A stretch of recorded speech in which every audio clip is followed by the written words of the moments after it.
Back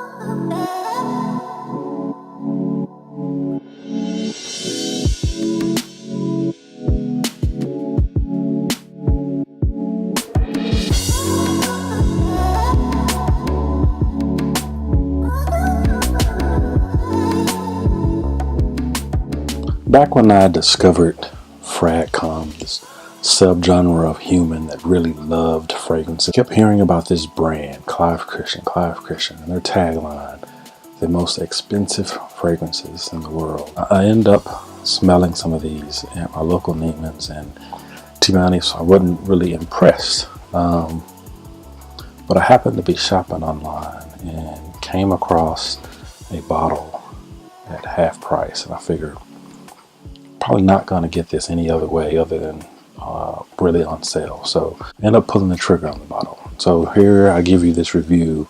This is everything you need to know about Clive Christian's 1872.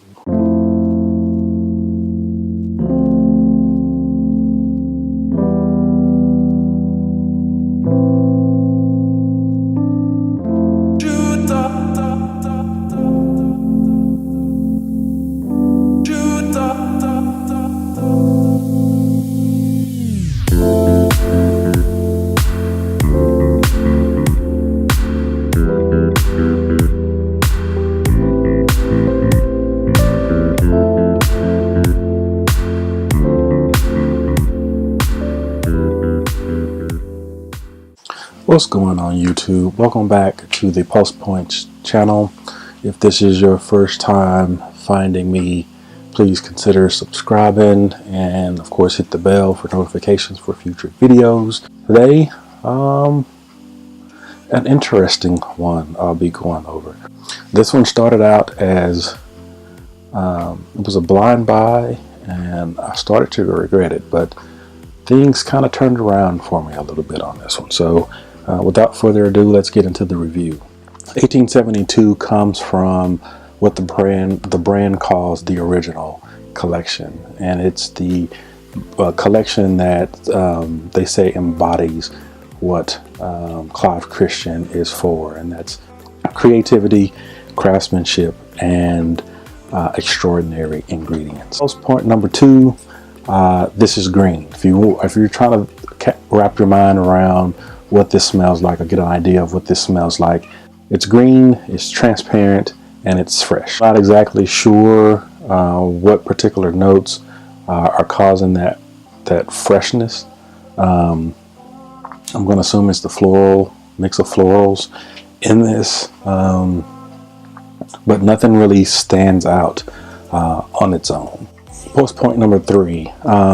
I think one of the reasons you can't pick the particular notes out, other than the fact that it's citrus, is the blend. I think it's actually blended really well.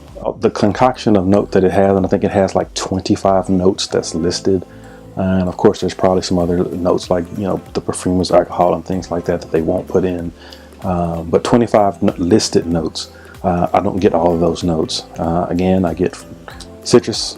I think lime is the primary citrus in it, which is also green. You get this mix of florals, and at each level you get a different blend of scent and not particular notes, so if that makes any sense. Which leads me into post point number 4. This is multifaceted, I think even more so than the 3 layers that they say they have. At the beginning of this fragrance, the website has petitgrain as the main note. Off my skin, petitgrain is there, and if you ever smelled petitgrain, I just did a review of Moschino Friends, which has a heavy dose of petitgrain. It kind of gives it this ruggedness, I would say, to it, this abrasiveness, and you get that right away. You get the fresh blast of citrus, the lime-based citrus, with this scratchy, grainy petitgrain that comes across like oak moss. If you smell oak moss, kind of smells like a mossy, grainy, textured type citrus off the bat. So with the petitgrain, I agree. The second phase, they talk about clary sage, and to me, the second phase is not about clary sage at all. The second wave you're going to get is Off My Skin, musk, and jasmine. And if you've ever smelled those two scents are almost unmistakable when you smell them. In this scent, the musk and jasmine are front and center.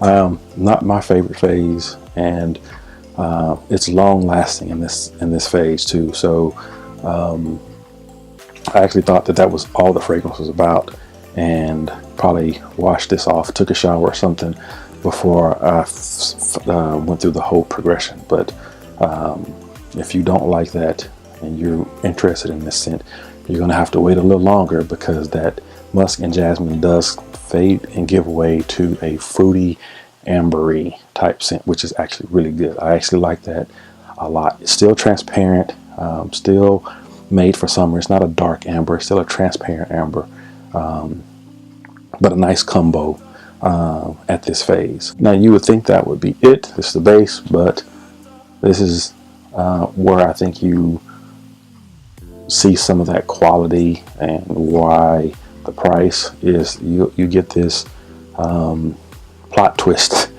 You get this plot twist at the end. This if you stay late to a movie, you kind of get that post-credit scene. That's kind of what this is.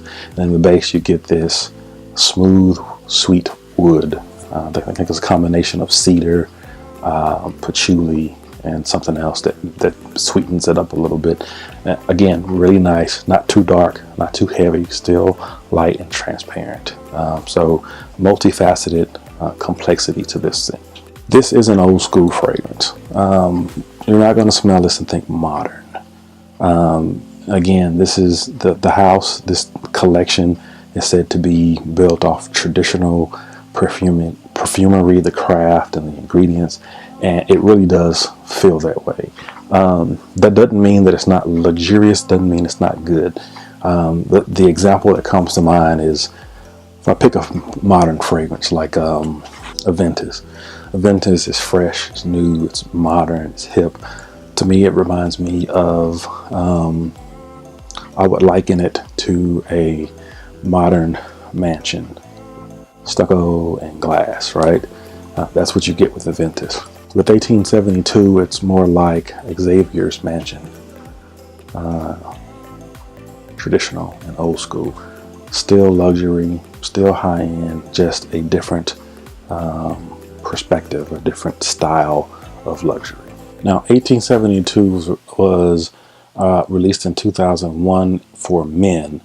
There's also a ladies version of this that was said to be released in 1872.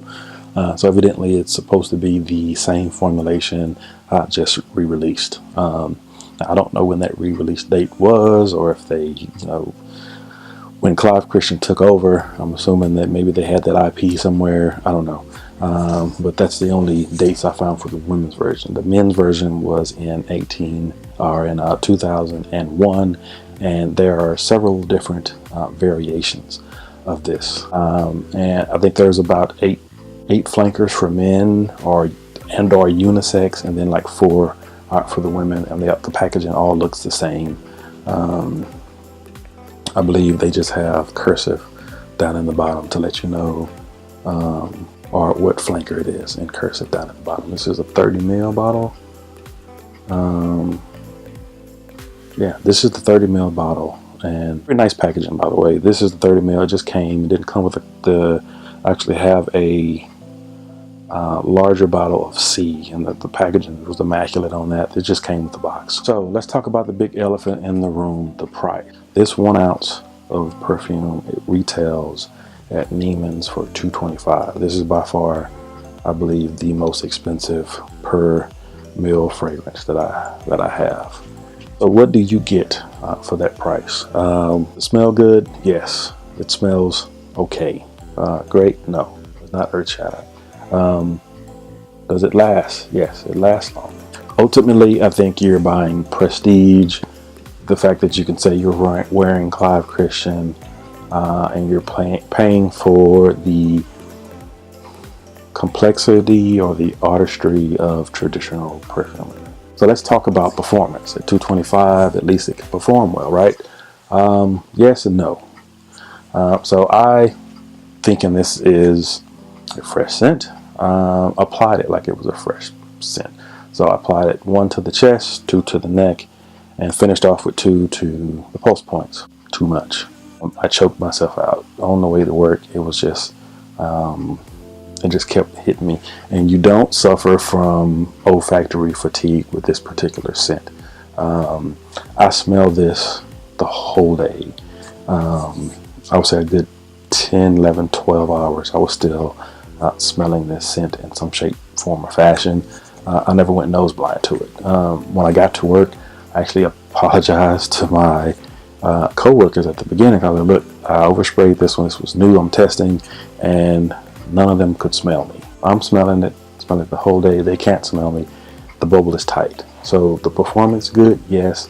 Performance, or it doesn't project worth anything though, and I don't even believe that the sillage is great either. I didn't get anybody saying anything when I walked by them or while I was sitting by them. So performance probably could be a little better in the projection standpoint, but if it's natural, all natural, then maybe that's why it lasts, but it doesn't project. My final take on this. This is not earth-shattering. Is it pleasant? Yes. Is the performance decent? Yes, the performance is decent. Neither of which says to me run out and buy. Ultimately, this is about prestige. This is about exclusivity. This is not for the commoner. The average Joe will not, I think, appreciate this fragrance just for the name, the brand, and the packaging. You just won't. So with that, this is only for collectors and connoisseurs. If you don't fall into that category, I would look elsewhere for a fragrance, especially at this price point. With that, that's all I got for this video. I will see you guys in the next one. Peace.